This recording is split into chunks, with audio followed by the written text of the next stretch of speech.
Hello again, Struck. Here I am with another full, ready for launch Diablo 4 build, and this time around it's not a 2.0 version of my previous ones that I made before the beta, but an entirely new setup, and I had a lot of fun making the Overkiller, which is the name of the setup. You know, Diablo 4 is launching in a little over a month from now, and I just can't wait. So hopefully, if you also can't wait, those builds that I'm making will get you started with the build that suits your playstyle. There's a lot about this build in particular, but keep in mind all those builds I'm making eventually after launch, I will try to one way or another update them, evolve them even further. While the Overkiller is focused on Death Blow, and it's focused on the Overkill unique item, which boosts Death Blow. And it's all about overpower, about some crowd control here and there, and about berserking. So hopefully it's something that is to your liking and you enjoy watching the video as well as testing the build itself. Buckle up and let's go. As I like to do, I will start with the skill trees, the starting point in making a build. You pick a playstyle, you pick the skills you want to use and passives that synergize with them. And this is in Diablo 4 step number 1, in my opinion. Although, when I do make those builds, I do kind of jump ahead and maybe pick a unique item and some legendary items before picking the skills. But in this case, Lunging Strike is the basic, the Fury Builder skill with Enhanced Lunging Strike and Battle Lunging and Combat Lunging Strike, the one that has chance to grant you Berserking with crit strikes. So there's decent amounts of extra healing, decent amount of mobility. Well, not decent, but good amount. Good amount of mobility. It's not as good as if you were to have leap and charge, but we do have charge, so bear with me. Upheaval is the core skill. 5 points maxed out rather than just the 1 point in lunging. So maxed out upheaval as well as enhanced upheaval for stunning and instead of taking Violent for Berserking, because I believe we have plenty of other ways to get Berserking, I decided to do this one, Furious Upheaval. Dealing direct damage to an enemy with a skill that is not Upheaval causes your next cast of Upheaval to deal 8% multiplicative increased damage, stacking up to 10 times, so 80 multiplicative damage. I put 3 points into Pressure Point, which is core skills, in our case Upheaval, 30% chance to make enemies vulnerable for 2 seconds. I didn't put points into Endless Fury. And I didn't take any defensive active skills. But I did put points into Imposing Presence, so you gain 15% multiplicative additional maximum life. Some of you might want to put only 2 or 1 point here. So this is a place where if you feel like you have plenty of life from other places, you could just put a single point, only enough to unlock Martial Vigor, where you put 3 points for damage reduction against elites, 12% with those 3 points. Next up on the brawling skills, we have 2 1-pointers. Warcry 1 point with Enhanced Warcry and a Mighty Warcry, which as you can see gives you 28% base life, not of your total but of your base life as 45. Then in charge, that 1 point and enhanced charge, so enemies who are knocked back into terrain take extra damage and are stunned, and mighty charge, damaging enemies with charge makes them vulnerable. So now we have 2 sources of making enemies vulnerable, pressure point but also charge. And next up, booming voice to boost our Warcry. And after that also guttural yell. Your shout skills cause enemies to deal less damage. Very good on boss fights when you're next to them and shout. I've put a single point into aggressive resistance, which again, if you remove some points from this one, maybe we should put a blue marker here. you might wanna put 2 more points here maybe, or maybe add some points into other consecutive skills. In general, this is not a must-have thing. It was just the last one point. I was wondering where to put it. Some of you might prefer movement speed, for example. So where you see blue here, that means it's not a must-have to max out. Meaning this one, it only needs 1 point. You can save 2. This one, it doesn't even need a single point unless you really want that damage reduction. So it's up to you what to do with it. Death Bow is the build around me skill, maxed out obviously, enhanced, and then taking Fighter's Death Bow, because I think we have plenty of ways to get Berserking from other sources. So getting extra Fury is definitely nice, and it will help because it says at least one enemy, so it will work on bosses too. So you would be using both Death Bow and Lunging Strike to generate Fury for upheaval. And there's something great about being able to get damage based on how much resource you have when casting a skill. There was this one item. I didn't add it, but if you feel like it's needed, you could add it. Actually, I did add it. This item. Um, you'll see this more in a moment. Let's just focus on the skills at hand now, and you'll see later that one item. In the meantime, I didn't take Thick Skin, Hamstring, and the consecutive ones, but I did take Pit Fighter. So you deal multiplicative increased damage to close enemies and gain distant damage reduction, which I think is very useful for barbarians. And I also put points into Slaying Strike. You deal up to 23% increased damage against injured enemies, and I want to stress out how I think it's important to have damage to injured enemies, especially on a close range build. Bosses, which would be important fights, obviously, when they're at low HP, at the final 25% HP, most of them get very annoying, and you want to burst them as quick as possible. So damage to injured, in my opinion, might be more useful than damage to healthy when it comes to bosses. But when it comes to trash mobs, damage to healthy obviously is the way. I didn't take Exposed Vulnerability and No Mercy to save some points. Wrath of the Berserker, 1 point here. Needless to say, it's a lovely skill as an ultimate. There are other options. You could take the Iron Maelstrom, but I think Wrath of the Berserker fits the most in this build because we're going for a little bit of a berserking flavor for it. Supreme Wrath of the Berserker also helps with the Fury generation. And Prime Wrath of the Berserker, again, increasing the berserking bonus based on fury spent. We'll be using upheaval or what to spend some fury. Now here comes the shocker. We are using an ultimate burgeoning weapon, so burgeoning bonuses from WoW up, lovely, and increased if the enemy is stunned or vulnerable. Then a concussion is good. Not everyone might want it, that's why I put it in blue. You might want, instead of putting the points into concussion, putting them into brute force, because there will be overpower related stuff in this build. So this is up to you. But I do recommend putting the points into heavy-handed. Whether you go concussion, or whether you go brute force, or whether you remove some points, such as 1 point from aggressive resistance and 2 points removed from imposing presence, so you can have both of those. That is entirely up to you, but keep those in mind. There are options how to rework stuff, and now Unconstrained, not a bad option, not a bad passive, key passive with Berserk. Another alternative option would be to center the build a little bit more on Upheaval rather than Death Bow, and to take the one that boosts core skill damage by 135%, which is this one here, called Unbridled Rage. Unbridled Rage. So it will cost more fury, but it will do more damage. You could do that one, but I still recommend Unconstrained for this build. Now, as I mentioned earlier, we are building around the Overkill item, unique item. And you can only have one unique item. If you didn't know, now you know. Only one unique item equipped at a time, at the same time.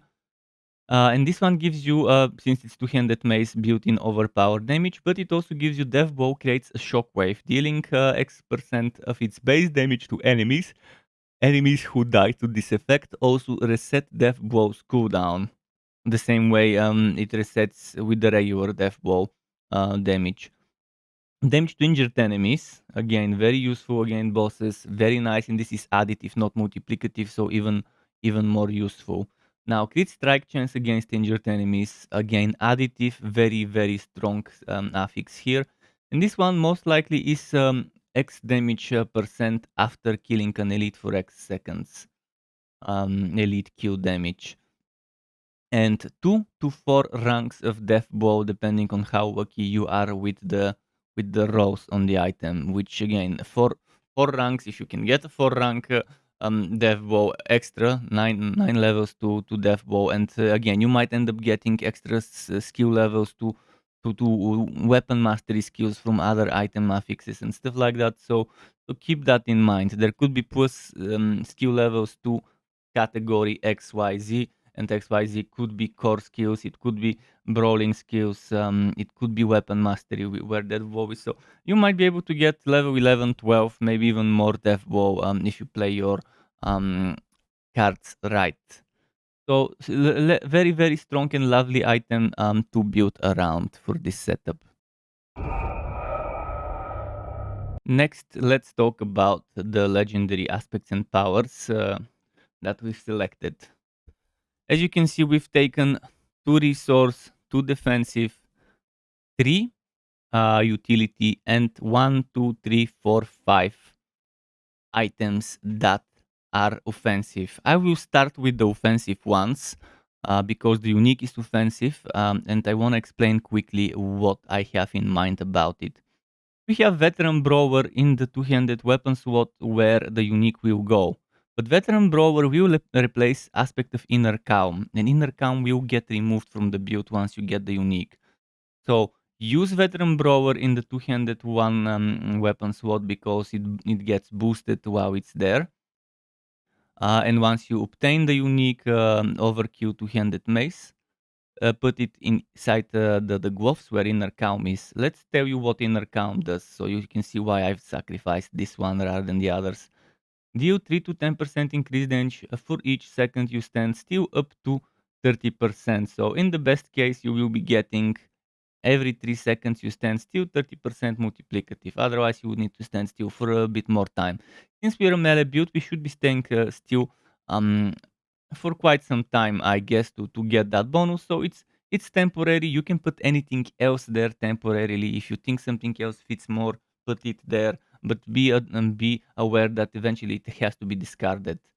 As for the veteran brawler, I think it's extremely strong and boosts charge.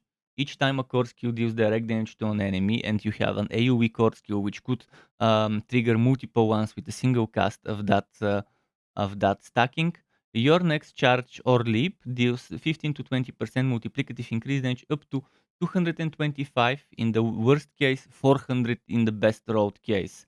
This 400 will become 800%. This 225 becomes 450 if you put it in the two-handed weapon. So while it stays there, it will be extremely strong to try and make charge a little bit more damage dealing. It's not supposed to be a skill that's used mostly for damage dealing, but rather for mobility and positioning. But now with this passive affix, it can. And eventually you will move this one to the gloves. Why not put it on the other two-handed weapon? Because the other two-handed weapon is using Encroaching Rat.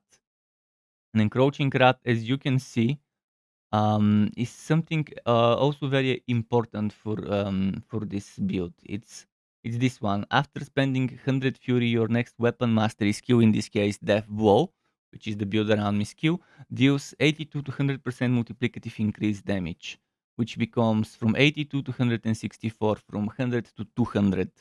So we don't want to lose this one.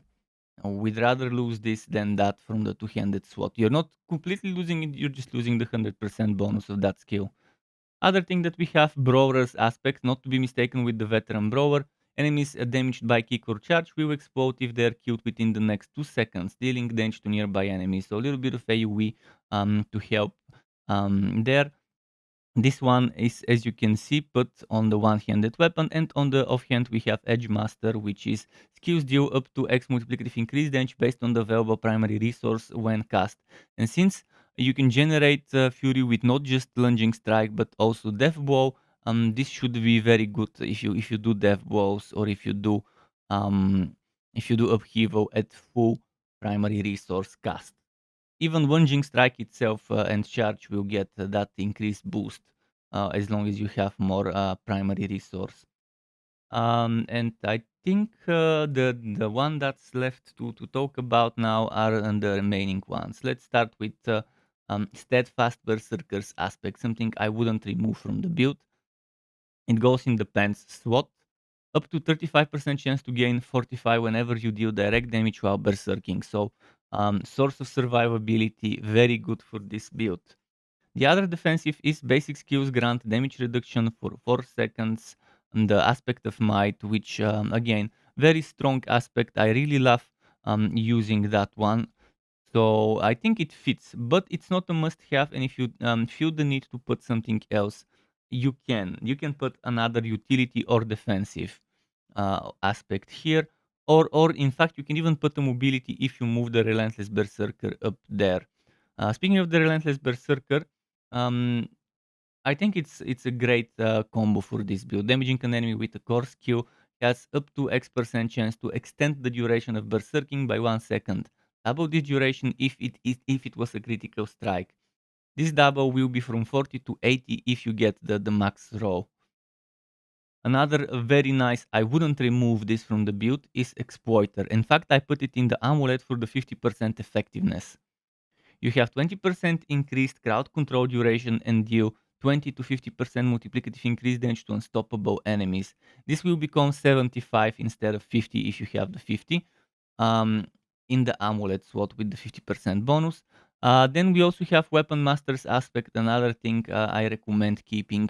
Your Weapon Mastery skills have an additional charge, which includes which includes Death Blow, and Death Blow being boosted by the Overkill, um, and having that one extra charge is just top tier, in my opinion.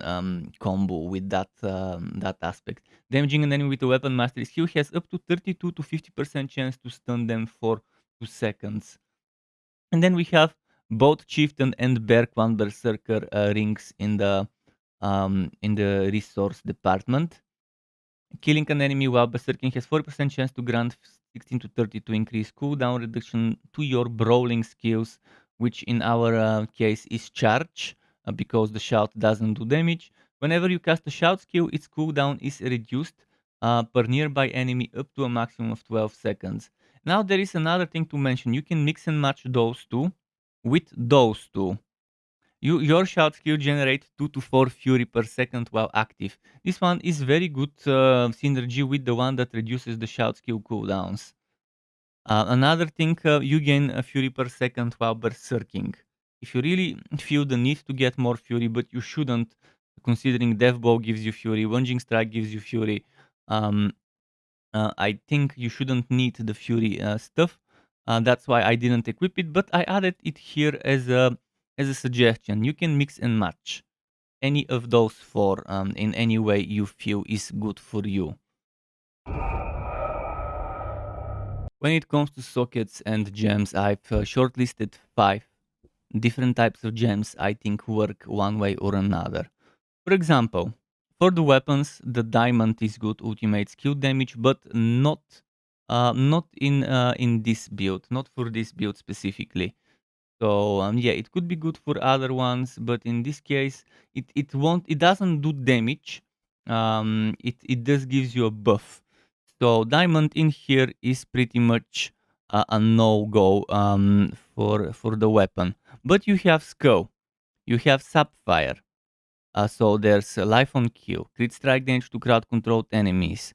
There's crit strike damage to vulnerable enemies, and there's overpower damage on the ruby, which maybe is what most of you would pick.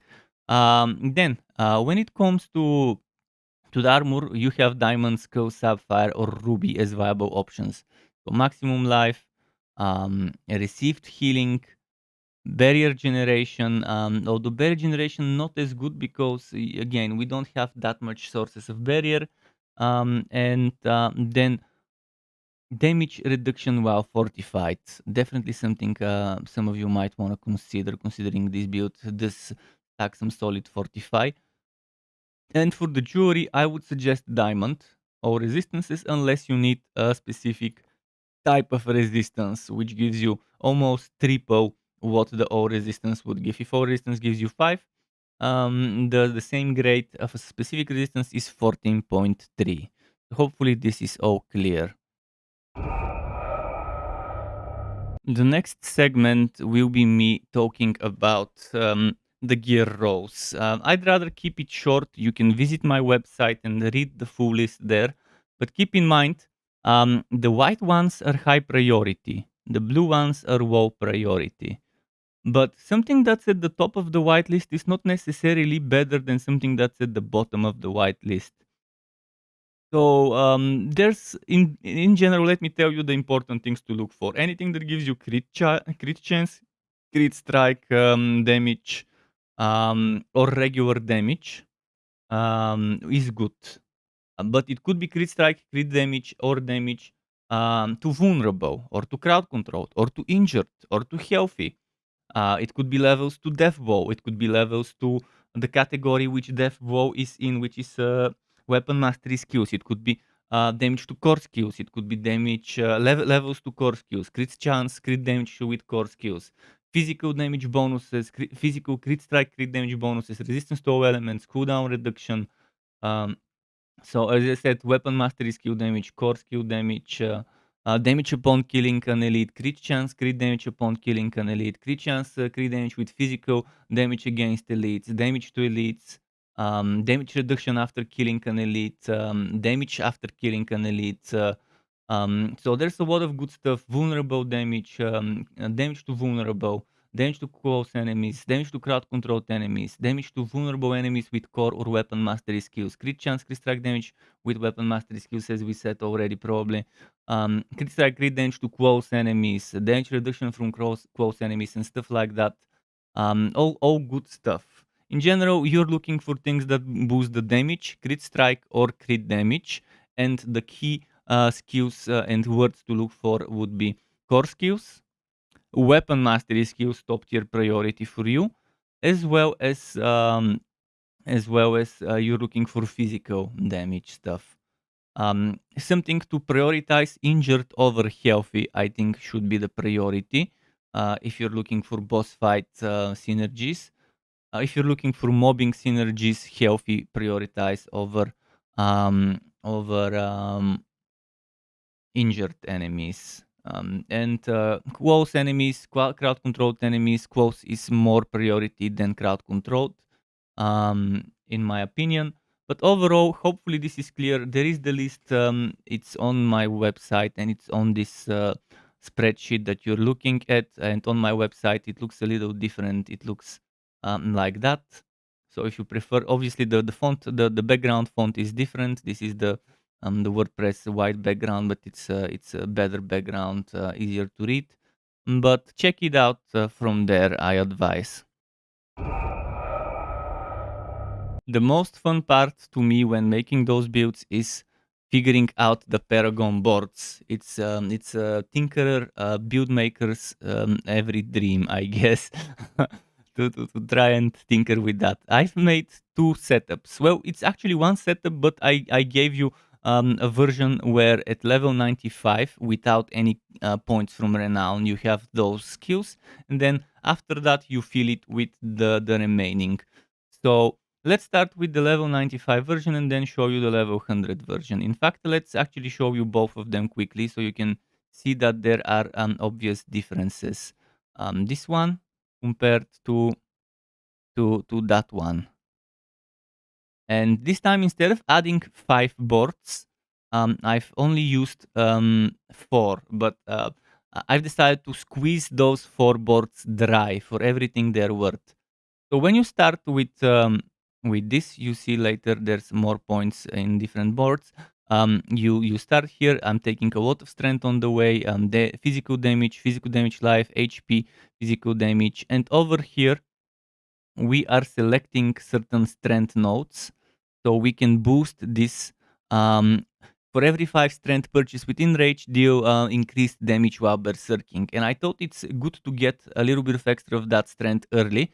And if you have 40 strength while berserking, you take 13% reduced damage from elites. That's why I took this strength, this strength, this strength, that strength. I could have easily not taken those 10 and those 10 strength, and I would have only had 20 out of the 40 requirement. But I thought it's good to get this one early because elites, this is where it matters, where damage and damage reduction matters. Also, damage while berserking for every 5 of those. Taking this 1, 2, 3, 4 gives you 4 times 9 plus 6 plus damage while berserking. So it's very good to get this early. After that, I went towards here with the Carnage board, taking dex strength as much as is possible, dex and strength on our ways. And here, this one requires willpower. Hopefully, you have enough to get that bonus. But it's damage while berserking, damage to elites, and a bunch of other damage to elites and damage while berserking on the way. After that, we're doing a detour here to take Carnage while berserking. Crit strikes increase your attack speed by 2% up to 10% for 6 seconds. If you feel it's not needed, you can save your 1, 2, 3, 4, 5 points and spend them elsewhere if you think this is negligible. But you definitely want to get this glyph SWAT socket here. And in there, I've put Territorial. For every 5 decks purchased within range, you deal 12 point, let's say 8 increased damage to close target. Additional bonus, you gain 12% damage reduction against close enemies. If you have 25 decks taken within range, we have 7 here, 7 here. We have some more decks here, and I also did that detour here to take 1 dex on the way to the exit, as well as this one there. You also have here damage while berserking strength and a bunch of damage while berserking. And then here we only took this one. We didn't take those as a detour. Damage reduction from close enemies and strength. And then on the way to this exit, we took a detour for damage while berserking, berserk duration, and a bunch of damage to while berserking and berserk duration. And instead of exiting through here, which is strength, willpower, dex, int, which is 1, 2, 3, 4, I took this 1, 2, 3, 4, 5. But we have more strength and dex, less 0 int, and yeah, it's the better choice in my opinion. You're spending 1 extra point, but you're not taking any int, and you're taking a bunch of strength and dex on the way to help with damage and crit chance and stuff. Over here, we're moving on to the Bone Breaker. And I decided it's better if I do it that way to reach the middle instead of that way. I thought about hard last night on my stream. Bone Breaker overpowers with your two-handed bludgeoning weapon. Stun enemies for X seconds, grants you X of your maximum life as Fortify. And on the way to it, we took some bonus fortified generation, damage reduction while fortified generation, and some damage reduction while fortified. We didn't need this one though, and we went over here. Damage while fortified, damage while healthy, and a bunch of those in blue as well. Now here, damage with two-handed bludgeoning, which is our unique weapon of choice. Overpower damage and more damage with two-handed bludgeoning and overpower damage. And on the way to the exit, obviously, I thought it would be better if we exit and connect through here instead of through here. We are going here for Rat. Rat is very good. At rank 20, it gives you for every 5 decks purchased within range, core skills deal 19.2% increased crit strike damage. An additional bonus is if you have 25 decks in range, skills that critically strike generate 3 fury.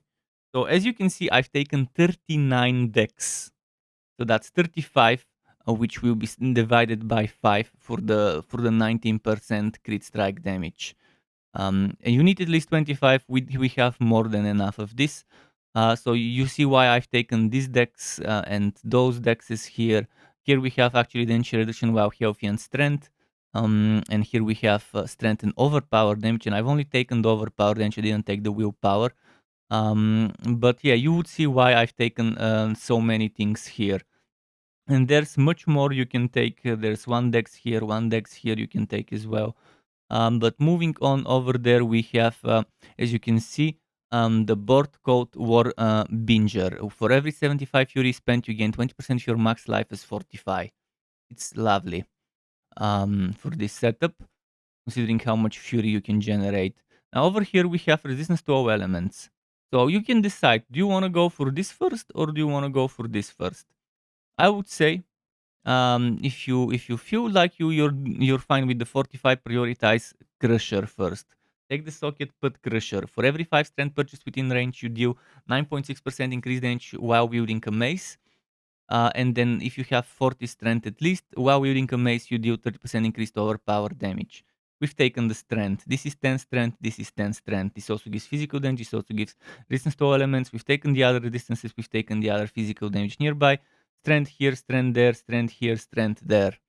And some dex. After that, we're going for maximum life, maximum fury and plus 4% life.